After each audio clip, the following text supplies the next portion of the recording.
Good afternoon, and thanks for being with us today.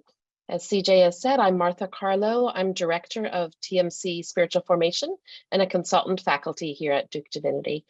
And it's my privilege to introduce Dr. Daisey Dowell. Dr. Dowell received her bachelor's degree in biology from Loyola and her MD from the University of Illinois. She completed her pediatric residency at the University of Chicago. Dr. Dowell has served with Lawndale Christian Health Center for 16 years, and she is the site medical director at the Home and Square branch. She has also been actively involved and on the board of directors of the Christian Community Health Fellowship. In addition, she has worked missionally in Haiti as part of Shaddai's Ministry, the Haiti Orphan Project, where alongside other medical and non-medical personnel, Dr. Dowell is part of bringing medical care along with the gospel to orphanages and surrounding communities. She also serves globally on the board of directors for the EB People's Clinic in Nigeria, Africa. Dr. Dowell has a long history in education. She was a high school teacher in the Chicago public schools prior to going to medical school, and she has served as on the board of directors of the Field School in Chicago, a multicultural Christian elementary school on the Westside. She has been a servant to children and their families in many ways all of her life and strongly believes in education. Daisey so clearly loves the Lord and serving God through her medical training. She's also the adoring wife of Jasper Dowell and proud mother of their 2 adult children. Her faith has been forged in the fires of adversity and trials, and she has named her life verse as Luke 1:37, for with God, nothing shall be impossible. And our heart's prayer is, Lord, may you be glorified through my life.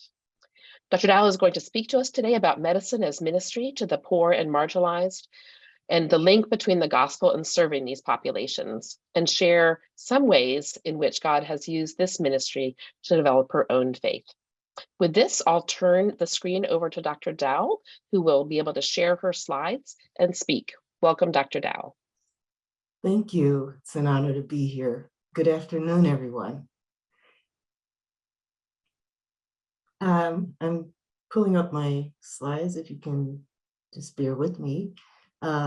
It is certainly my joy and pleasure to be here. It is something that I thoroughly enjoy sharing about because it reminds me of just how faithful God is and how He truly is able to bring beauty out of darker situations. So just a little bit about me. Thank you, Martha, for that gracious introduction. I was born and raised in the city of Chicago and was orphaned when I was 6 years old. I lost my mom, and through a series of events, ended up living with my mother's family. And unfortunately, it was an environment in which children often suffered. And for me, the challenge was always a struggle to get my education, for it was something that my grandmother felt somewhat intimidated by, and I was actively discouraged from getting an education, often with the repercussions of that being some form of punishment. But as the Lord would have it, through a series of events, I ultimately landed in social services, became a ward of the state, and placed in foster care, which God used to give me the opportunity to pursue my heart's desire and passion, which was to learn and to receive an education. And so at a very young age, I vowed that when I grew up and became a big person, I'm a pediatrician, so that's my language. When I became a big person, when I grew up, I would do 2 things. I would ensure that any child who wanted to learn would have the opportunity as much as I could help with that. And secondly, that I would do something to ease the suffering of children. And God has graciously allowed me to be able to do both. So one of the things that I often get asked is this question about calling to serve the poor. Like, Dr. Dowell, you do it because you were poor and you feel like you should come back and help with that. But does that mean that unless God has specifically called someone to serve, that's kind of a job for other people? And so this afternoon, Eastern Time, I will be talking about and addressing that particular question. Are Christians indeed called to serve the poor regardless, or is that only specific people who are called to serve poor and marginalized communities?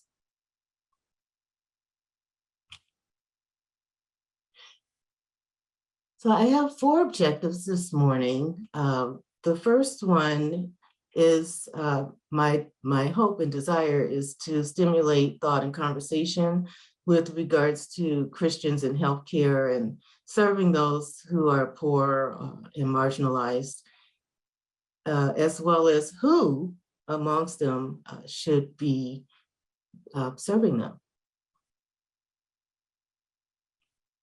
Secondly, I want to discuss medicine as ministry, and in particular in the context of kingdom building work of healthcare for the poor. Thirdly, I hope to encourage some creative thought and challenge some of the thoughts we already have, and some reconsideration of perceptions about what the ministry of healthcare to those who are poor or marginalized means and what it might look like. And lastly, I'd like to share some ways that God has used organizations like Lawndale Christian Health Center, as well as some personal experiences to illustrate what that might look like for some. There are a few terms that are coming up a lot, when we talk about healthcare to the poor or serving the poor, or healthcare in general in our country. And I know that there have been speakers prior to me who've talked in detail about health disparities, social determinants of health, health equity. So I won't spend a lot of time talking about that. I just want to touch on that so that when we're thinking about how we may be called to serve or able to serve those who are poor and marginalized, we are all working from similar definitions. So the definition I'll be working from for health disparity is a preventable difference in the burden of disease, injury, and violence. And this comes from the CDC. And the key word here is preventable. Some things are not, and some things, regardless of whether you're poor or not, would remain the same. So just a couple of examples of health disparities. Being a pediatrician, of course, I'm interested in infant mortality, but also infant morbidity. But as far as infant mortality, we know that babies born to Black women in the US die a lot more frequently than babies, and at a higher rate than babies born to white women. And then on the other end of the spectrum, when looking at dementia, Black people have the highest risk for developing dementia and are twice as likely to develop Alzheimer's than whites in the US. And we find a similar trend when we look at cancer, obesity, and smoking. And the interesting thing about the last two is one of the things that I'm learning more and more is that there are a lot of ways to self-medicate, and food and nicotine are often ways in which those who may not have other means may be self-treating some of the pain, secondary trauma, and adverse events that they have encountered. When I'm speaking of health equity, I'm speaking from the term as defined by Gomez, with health equity meaning that everyone, regardless of gender, socioeconomic status, race, has a fair opportunity to be healthy. And then social determinants of health. I know this is a little bit of a busy slide, but my point here is to illustrate that what affects our health is so much larger than just our physical state of being. It includes the need to have economic stability. Certainly neighborhood and physical environment plays a role in this. Education, which is, again, something I'm very passionate about. Having access to food and addressing some of the food deserts that we often read and talk about. Community and social context is huge and something that I think is often neglected when we're talking about healthcare.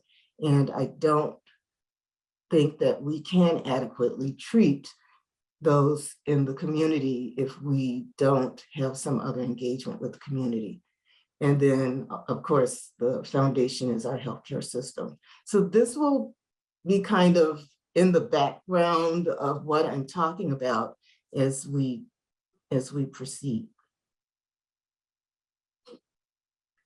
When I'm talking about marginalization, what I'm meaning and referring to are groups and communities that experience discrimination and exclusion, and that can be social, it can be political, it can be economic, basically talking about people whose voices are quieted or ignored because of unequal power relationships across economic, political, social, and cultural dimensions.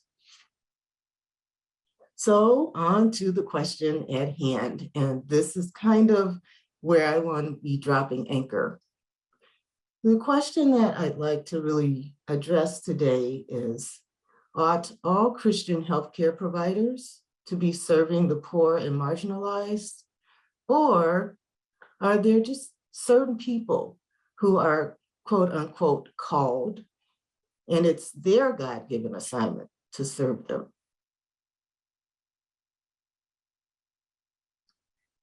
As always, I think it's more important to know what God has to say about things than what we have to say about it. And so I'm going to start off there. God has a lot to say about serving the poor, whether that's through healthcare or other means. And because I believe they're all interconnected, I believe when he talks about his feelings and desires for serving the poor, that it applies to healthcare as well, because it's so much more than just medical care, as I mentioned. So in Exodus, he talks a lot about serving the poor, serving those who are from other countries, unjust imprisonment, orphans, widows, and reminds the Israelites that they were once also foreigners in Egypt, and that there is, as a result of that, a responsibility to show care and compassion for others. In Leviticus 19, he provides for the poor. God talks about not harvesting your entire field, and the whole concept of gleaning comes into play, where some portions of one's field was to be left, and one was not to hoard everything and use everything for themselves, and kind of the, me, my, for, no more mentality. In Luke, we see this kind of related to healthcare, because we read about the Good Samaritan who finds someone who is suffering and who needs care, and in particular, medical care, and steps in to do what they can to help ensure that that person is cared for. In Matthew 25, we are reminded that there will be a day when we will stand before our Lord, and he will remind us that he was pleased, because when he was sick, we came and cared for him. When he was hungry, we fed him. When he was thirsty, or the least of these, we did unto him. At the same time, there were those who were reprimanded for not having done those things.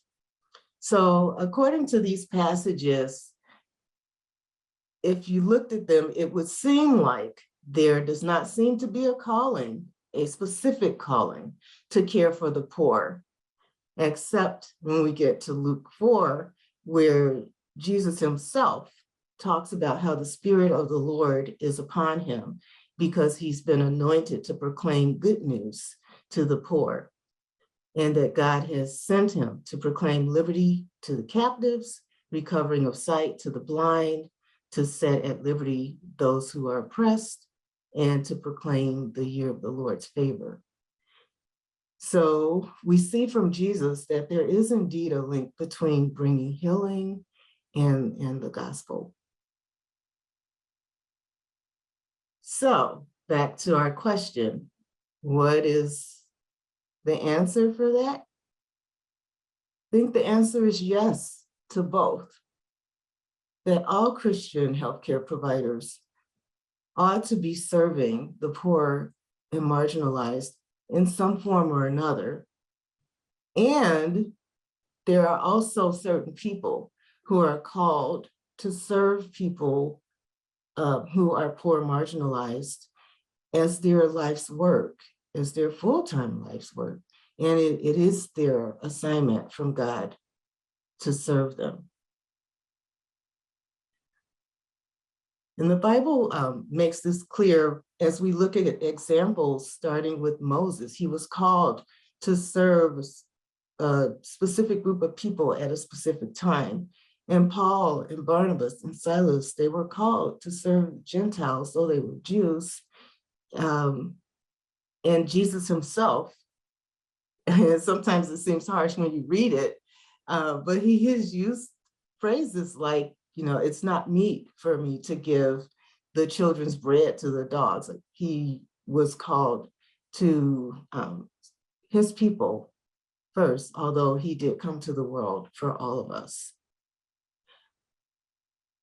So there is a difference, though, between that calling and general service. So let's look at the differences.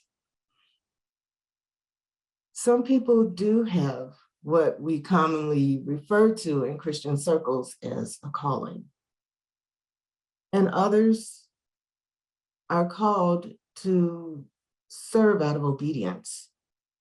And then we have that group of people that serve, but it is not connected to any love for the Lord or commitment to him. And we refer to that as humanitarianism.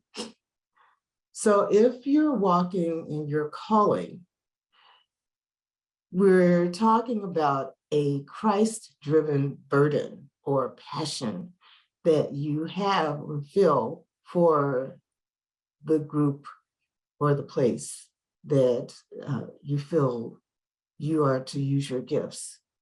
And that is driven by your love, both for God and for those that you're serving, plus obedience to what we believe God has called us to do.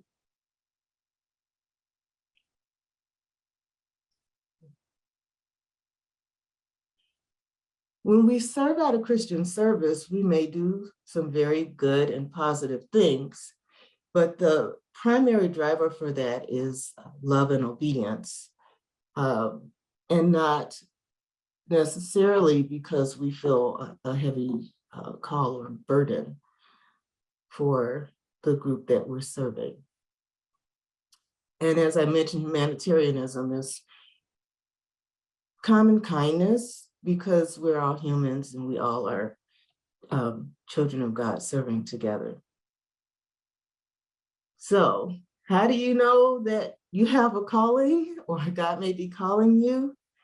If you're feeling a burden and you're seeing challenges or problems or situations and you're sitting there saying, somebody really ought to do something about that.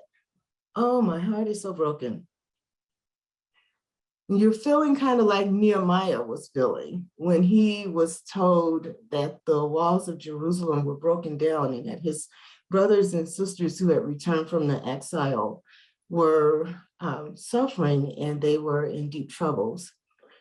He says, when he heard these things, he sat down and wept for some days, and he mourned and he fasted before the God of heaven.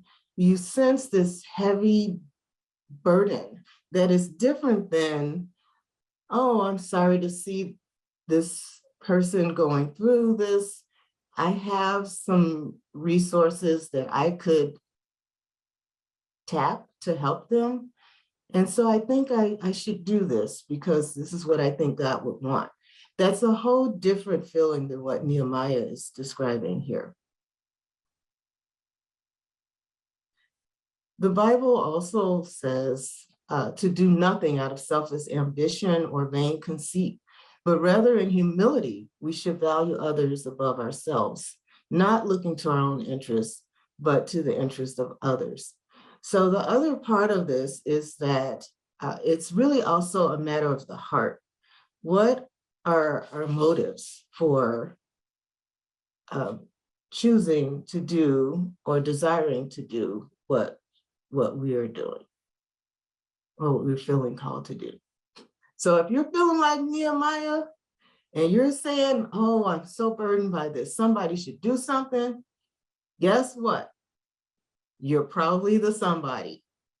And sometimes God calls and you feel like, you know, Arnold on his picture, it was an old show that used to be on called Different Strokes. And he'd always say, what you talking about, Willis? Every time it was something that he didn't particularly care for. You know, but seriously, sometimes you feel like that with God. You know, you just have this burden and you just can't get it out your mind and off your heart. And you know, God speaks to your heart or sends someone to confirm and says, he's calling you to do something. And you're just like, oh no, what you talking about, God? You know, I'm not quite feeling this. But the problem isn't God, the problem is us. He doesn't need to change his vision. What we need is to get a matching pair of lenses. We need to be viewing things through a lens with the same prescription that brings our vision in line with God's vision. We need to begin to really start to shift our mindset so that we're positioned so that we can recognize and respond when God sends the opportunity for us to join him in what he's doing, rather than viewing it as some work that's being put upon us that we have to do. It's really like being picked to play on the team. You know, like we should be like, oh, pick me, you know, and when he does pick us, we want to be sensitive and join him in what he's doing rather than coming up with something and then trying to make him join us.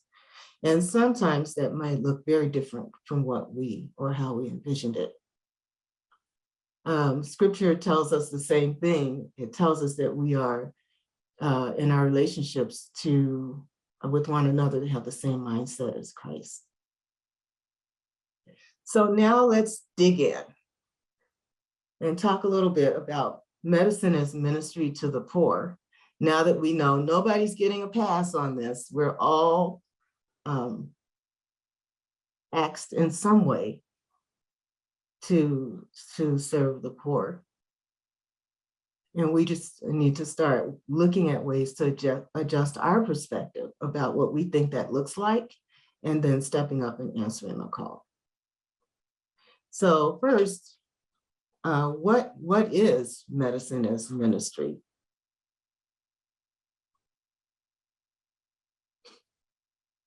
Well,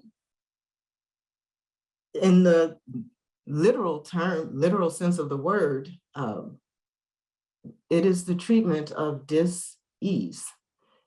And I see that as a ministry of reconciliation. Reconciliation between man and man, because when we are at odds with one another, we don't have peace.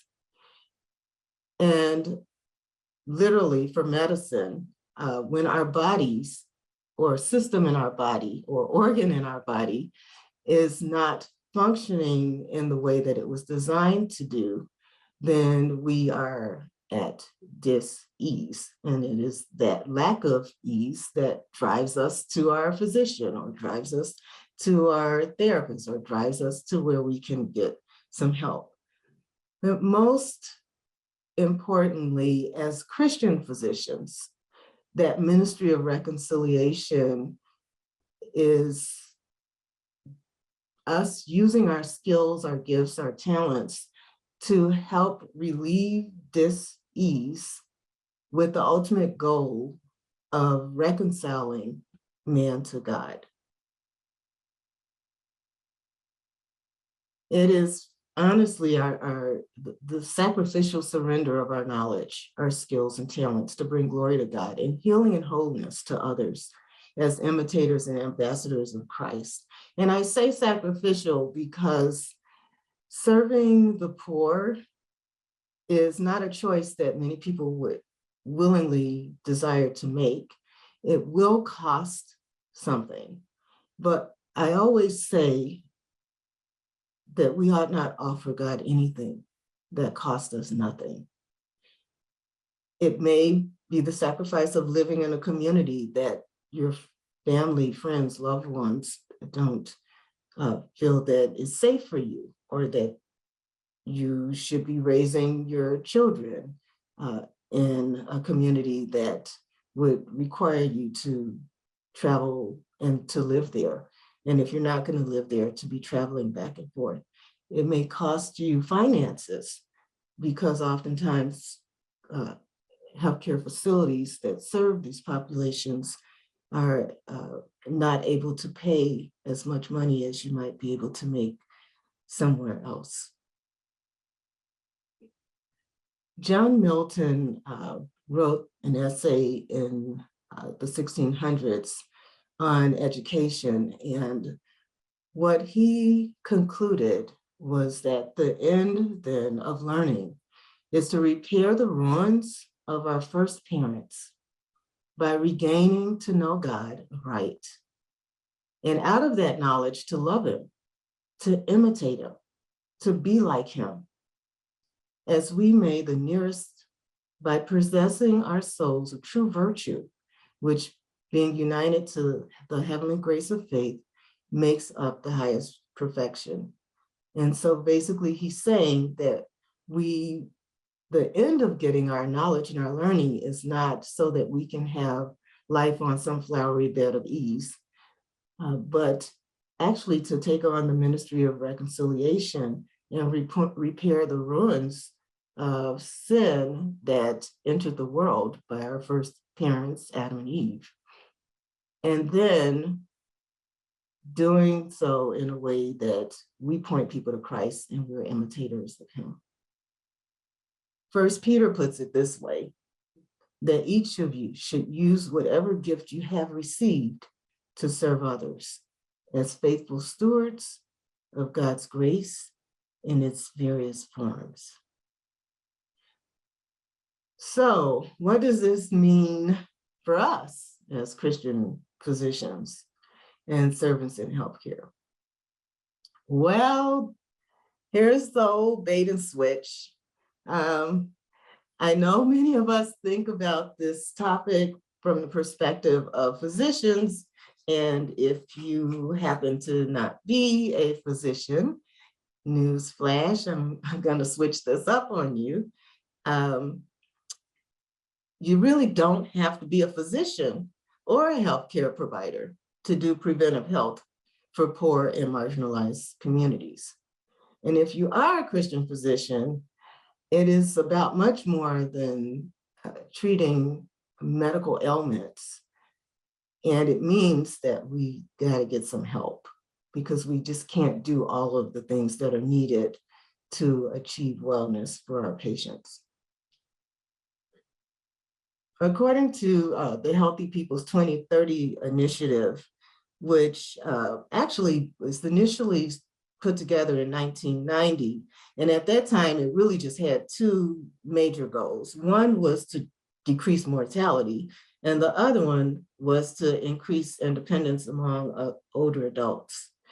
But by the time they started working on the 2030 goals, it became quite clear that it was so multifactorial, the health disparities, that it needed to be revamped.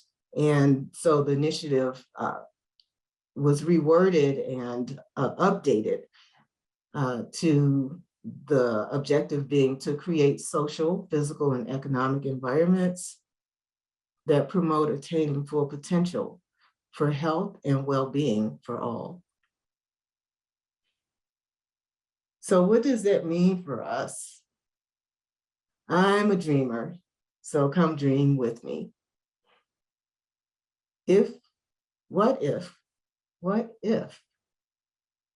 as a physician, you could learn about the best practices for helping to teach people who have low literacy, not teach them in the didactic sense, but incorporate those styles of teaching or strategies in your interactions with your patients. At the same time, teachers have a lot of influence, and they have opportunities as well to work alongside health professionals and parents and those in the community to help with that. Lawyers can help advocate for policy changes that would improve access to health care or the way in which it's prescribed for patients. If you're in an HR department, you can look around and try to find ways to ensure that you have a more diverse workforce, or work with health centers to help them, or government agencies involved in health care, to help them to ensure that they have a more diverse workforce, because that in turn will help to serve more diverse populations. City planners. One of the projects that I did during my residency at the University of Chicago was going back to the projects, the Henry Horner projects that I originally lived in, and looking at what resources were available in the other communities that people were being displaced to as those projects were being replaced, and discovered that there was very little infrastructure in place in the impoverished communities that they were being sent to. Pastors, journalists, social workers all have roles in helping to ensure that people have wellness, not just relief from some disease.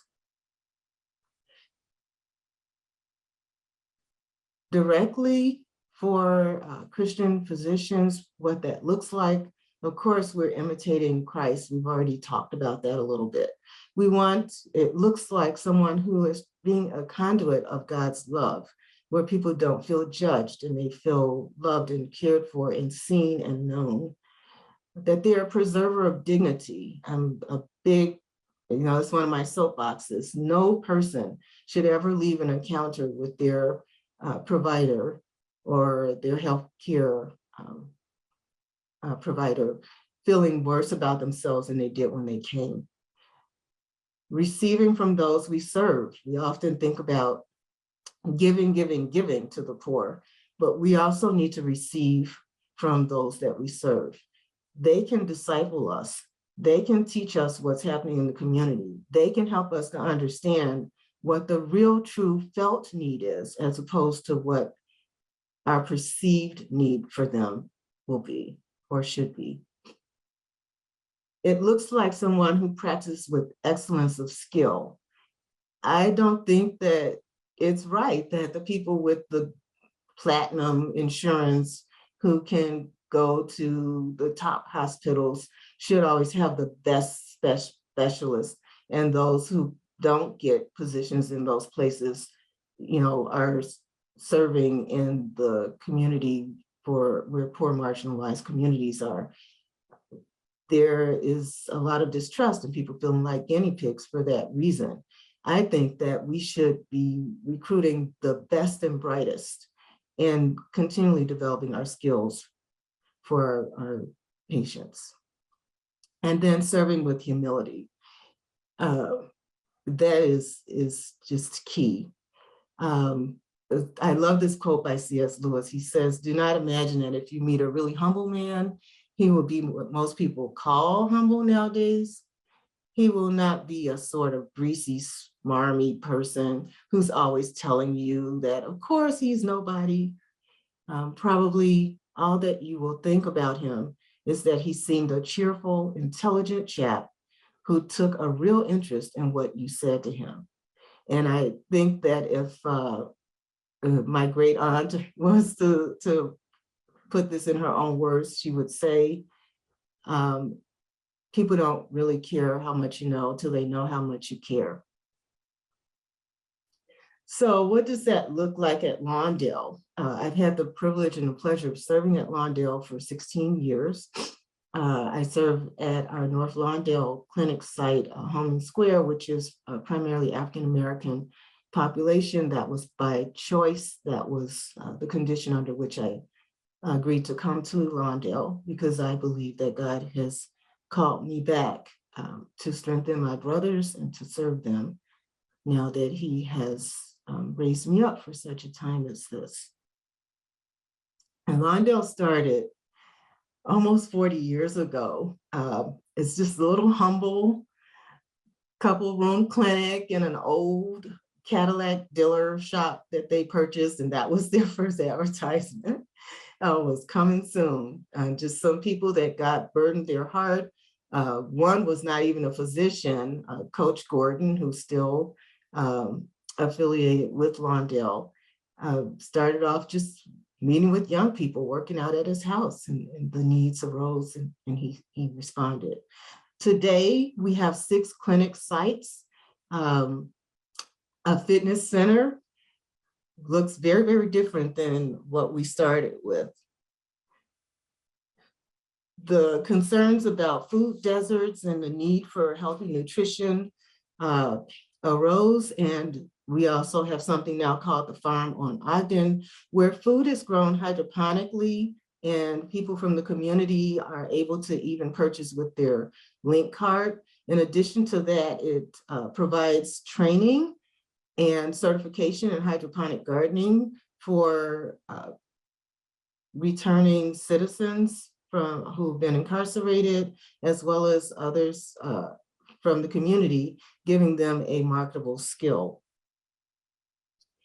We have a mobile health department where we serve our citizens who are experiencing homelessness. And during the pandemic, Lawndale had the honor of caring for high-risk homeless citizens who were at high risk for COVID in a hotel that the mayor had commandeered for us. Sowing into the next generation through our faith and urban healthcare rotation, we serve people from all over the country, and they come and learn about how to make their faith part of their service. And most recently, we started our family medicine residency program, recognizing that we do need a more diverse health care population, and seeing that that was a problem, Lawndale launched a family medicine residency program in which we are intentional about having diversity and recruiting people of color who would have otherwise maybe not had an opportunity to do their training. And it's really been a blessing. For me personally, I serve, as was mentioned at the beginning, both abroad in Haiti, where we go into very remote regions that are typically quite voodoo heavy, to bring the gospel through healthcare. And so we're not bringing them healthcare in exchange for the opportunity to bring the gospel. Our healthcare is part of our ministry, and often the way in which we engage with our patients there is what softens their heart to receive the gospel. also involved in Nigeria, started as this big plot of nothingness land. And we've been blessed to get the building up and now are serving people there. Domestically, I always have to share this slide when I speak because it brings tears to my eyes every time I see it. I get choked up. Going from a child who was sometimes even beaten for being caught with books or trying to read and kept home from school and having to find ways to just read anything that I could, even if it was ingredients on a box of food, to God allowing me the privilege of helping to start a school on the Westside in a economically depressed community in which I lived, so that children like me and children from areas that are more affluent can come together and learn to value one another while receiving an excellent education, all founded on the foundation of Christ. So the Field School is my baby, and I'm just blown away that God would let me do that. I Am Able is another organization that God has allowed me to help sow into the next generation of young people who desire to become doctors or dentists, where they are paired and discipled by a physician or dentist of color, and we walk with them on their journey so they don't have to encounter and endure many of the challenges that we had to. And lastly, community engagement is very much a part of what I do, whether I'm speaking at churches in the neighborhoods on healthcare topics, or showing up at a meeting for an elected official to raise my voice and bring perspective on behalf of the community and the patients that I serve. So before we go to Q&R, I just want to end with a story, and I just want to encourage you to just ask God to show you if it's his desire for you to work serving the poor. You can do it directly, you can do it indirectly by supporting others who are doing that work and connecting them with people in your circle that you know. And if God should answer that you should, don't fear. Whom he calls, he equips. And how do I know this? Well, God recently reminded me of this, and I'm going to share this story and then we'll close for questions. There was a teenage girl who was in my schedule for a school physical, and she showed up an hour and a half late. I already had a bunch of patients in my schedule that day. Her sibling had an appointment for later that day, so they decided they'd show up for hers, which is why she was an hour and a half late. And I had just told the MA, you know what, I'm not going, they're going to have to reschedule this one. But the Spirit just began to wash over me, and I began to feel compassion for this mom. They were new, they hadn't been seen since like 2017, and they're showing up late. And, you know, I'm in my flesh and I'm just like, I am not going to start enabling this kind of behavior. But when the Lord began to deal with my heart, I told the MA to go ahead and put her in. And it turns out that the patient disclosed that she was having hallucinations, that she was having suicidal thoughts. And by God's grace, she went on to open her heart to me. And by the end of that visit, not only spiritually, but literally, the potential for tragedy for her life to be lost was averted. So be encouraged, whether God's calling you to serve the poor in full-time ministry, or as God sends you the opportunity, he's going to ensure that you have acquired the skill set that you need. He's going to create in you the right heart and spirit and grow you to spiritual maturity that you need and give you the discernment that you need so that you can serve well. I will pause here and thank you all for your time. I'll take some questions now. Thank you so much, Dr. Dowell. That was an incredibly inspiring and challenging conversation.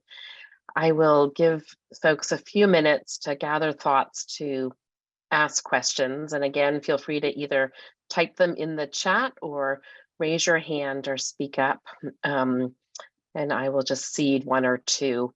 You started off by personally telling us the story of your challenging childhood. And I'm sure that you didn't get to where you are without a lot of people in your court. I wonder if you could describe to us what mentorship has been like to you, who those mentors perhaps were, and also what spiritual disciplines and ways of formation have kept you steady in this time. 16 years is a really long time for a health center. Many serve far less. So would love to hear about mentors or spiritual formation that's been important to you.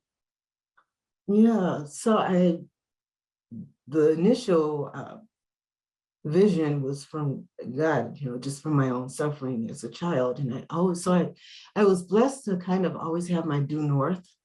I always knew God was going to call me, that he wanted me to do this. Mentors were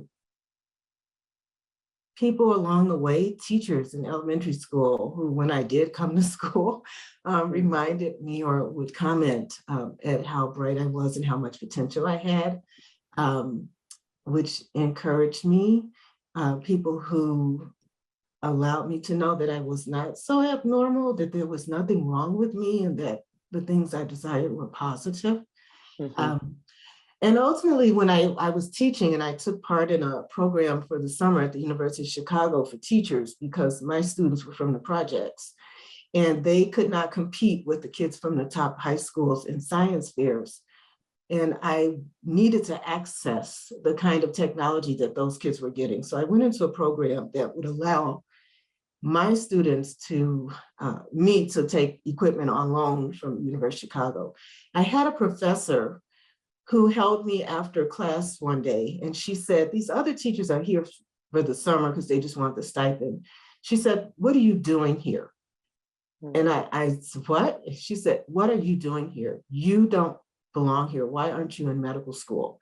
She had no idea that I had been desiring to go to med school, and never thought I could really do it anymore. So she really lit the fire, and it meant a lot coming from a famous professor, and then others along the way. So then how I continue spiritual disciplines, prayer, surrounding myself with what I consider a circle of wise counselors. These are people who've walked with me for years. They know me well, they love the Lord, and they can speak truth to me, hard truths sometimes. And God has used them to help be a guide to me. Beautiful answer. Again, feel free to speak up or type in the chat. I'm going to ask a related question that Dr. Farkerlin has posed.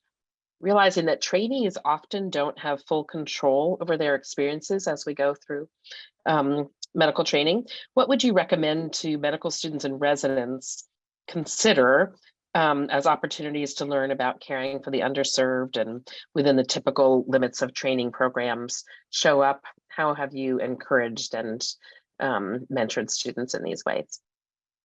One, if that's something God's put in your heart, start looking for attendings right where you are. Most training programs will have at least one person for whom, whether it's from humanitarian reasons or as believers, serve this population. Secondly, getting connected with organizations like CCHF, which is the Christian Community Health Fellowship, or CMDA, opportunities to do that. Thirdly, take advantage of your electives. All training programs have some electives. And when I was at the University of Chicago training for residency, many people came to that program because they wanted to be specialists. I asked for an opportunity to create my own rotation in community medicine, where I had an opportunity to serve at different FQHCs around the city. And I also requested that my continuity of care clinic be out of the FQHC that University of Chicago was affiliated with, which was the Friends Center. So there are ways, even at your church, it doesn't just have to be medical, because you're going to need to know a lot of things besides medicine to serve the poor and in the community. And you learn that by being shoulder to shoulder with people who are walking through that. That's really helpful, Daisy. I know CCHF has a matching program for those of you who might mentor students or students on, where they can find you placements. I was a medical student in Philadelphia and worked at Esperanza Health Center as a student, and it was life-changing for me. Dr. Rich Frothingham is raising a question. Great story about seeing the patient who was late. I'm impressed at how the patients who are the hardest to care for seem to be the most important to be seen on a particular day. Absolutely true, and worth reflecting on and holding those moments. Thank you for that. Another question from FAR is this sense that several years ago, colleagues and Dr. Farr were involved in a study of US physicians in which it was found that Christians were not more likely than physicians that were not Christians to care for the underserved. And in fact, more religious Christians were not more likely than less religious physicians to do so. What do you think of that in light of what you shared with us, in light of what your experiences are? Yeah, I think that Samson's hair has been cut off and his eyes have been gouged out. And that's a picture of the church right now. And it's unfortunate because our great strength is love. And we've allowed politics and all kinds of things, the cares of the world, the desire for wealth and all kinds of things to be the Delilahs that have stopped us from loving. And because we don't have that love, we don't feel the compassion and the passion that we need. And so when we try to shake ourselves, we wonder why the world doesn't come to church and they're leaving in droves. Our witness is tarnished and our strength has been sapped because our love has grown cold. Yeah, amen. Thank you for that. I appreciate that witness. Okay, I have one more question and then maybe it's time to close. Just yesterday, North Carolina expanded Medicaid. The legislators approved to expand Medicaid, which is good news for the, headline says working poor in North Carolina. I know Lawndale has a long history of accessing public benefits for their patients and being able to balance that with being a Christian health center. I'm sure there's been challenges of that along the way. And I wonder if you can comment on that, what your experience of working at a Christian health center that is, in hand with government and public benefits, and what you have learned that'd be worth sharing. Yeah, that has been one of the strengths of Lawndale that's managed to help us keep afloat, because we do have a large population of undocumented patients. We will see patients regardless of their immigration status. And the monies that come in for those who are eligible, and Illinois is also a state where all children can receive health coverage. Those kinds of things have helped, but it is still very difficult when you want to help patients who need to see specialists and others outside of our system. And so Lawndale has been able to recruit specialists in some very key areas like psychiatry. We actually have 2 psychiatrists, which is huge. And finding ways to collaborate with hospitals and other healthcare specialists around the city to negotiate a way for them to see our patients and maybe be willing to settle for less than what they normally or could have been receiving from others. North Carolina, by the way, has a very strong centering program. They just done some really amazing work for the poor, and we have a very strong centering program at Lawndale as well. And so that's just trying to find creative ways to meet the needs of our patients, whether they have money or not.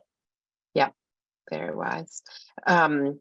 Daryl Burgess asks, as you look back, who your mentors were. You mentioned this with one mentor in medical school, but who brought you towards medical school, as you expressed that. I wonder if there's anyone else that you would name, big figures in your life, and then we'll close. Oh, yes. My residency director, Dr. Kahana, I was one of two of the first Black pediatric residents to be at Comer at University of Chicago in about 10 years. And what she did was said, we're near Inglewood, which is a rather depressed community. And this residency program doesn't look anything like these people. So she actually sent out a citywide call that said any person of color that requested an interview would be granted one. So I did it as a practice, but she allowed me to be who I was. She let me do me. She protected me. She fought on my behalf when people felt like it was their God-given right to prove that I had no business being there. There was a Dr. Jill Glick, who was the guru of child advocacy. Before they had fellowships for that, she was one of the creators of one. She took me under her wing and allowed me to walk with her from a call through. She sent me to spend time at DCFS, to go out in the field with investigators, to see her being deposed in court and walk that whole legal. So she prepared me for the ministry that I have, even relative to other providers at my clinic site in the same neighborhood. I have a disproportionate number of abuse cases. I may have as many as 8 cases on my desk in a given week. So it is, it was not a journey I would want other people to take, but God was preparing me for that particular ministry. Thank you. Thank you so much for your witness and your long obedience, and for being with us today. I'm sure if anybody would like to get in touch with Dr. Dowell, they can touch base with us and we can connect you